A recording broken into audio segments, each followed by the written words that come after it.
Hi friends, hello అందరికీ నమస్కారం. Welcome to our channel Prasu Mohan Vantillu. So రోజు దోశైనా బోర్ కొట్టదా అనుకోవద్దండి.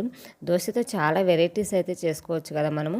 మసాలా దోశ, కారం దోశ, గీ కారం దోశ, ఎగ్ దోశ, ఇలా చాలా ఆలు దోశ, చాలా అయితే ఊతప్పం డిఫరెంట్గా వేసుకోవచ్చు.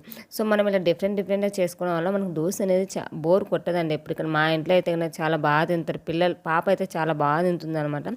సో ఇలా దోశ వేసేసుకుని అందులో బాగా పప్పుల పొడి కానీ లేదా కారం పొడి ఏదైనా వేసి కొంచెం ఎక్కువ ఆయిల్ బదులు నెయ్యి వాడితే కనుక చాలా టేస్టీగా ఉంటుందండి. మ్యాక్సిమం మా ఇంట్లో అయితే కనుక ఇలా పప్పుల పొడి వేసేసి నెయ్యి వేసిస్తే అసలు మంచిగా తింటారు. ఒక్కొక్కరు 2-3 కూడా తింటారు అనమాట.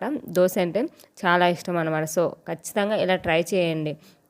దోశనా అనే బోర్ కొట్టే వాళ్ళకి ఇలా చేసి ఇచ్చామంటే వాళ్ళు కూడా మంచిగా తింటారనమాట. పిల్లలు కానీ పెద్దలు కానీ ఎవరైనా సరే మంచిగా తింటారు. ఖచ్చితంగా ఇలా ట్రై చేయండి. ఎలా ఉంది ఏంటి అనేది కామెంట్ సెక్షన్లో కామెంట్ చేయండి. సో తెలియని వాళ్ళు ఉంటే ఇలా ఆయిల్ బదులు నెయ్యి వాడండి. టేస్ట్ అనేది ఇంకొంచెం ఎన్హాన్స్ అవుతుందన్నమాట.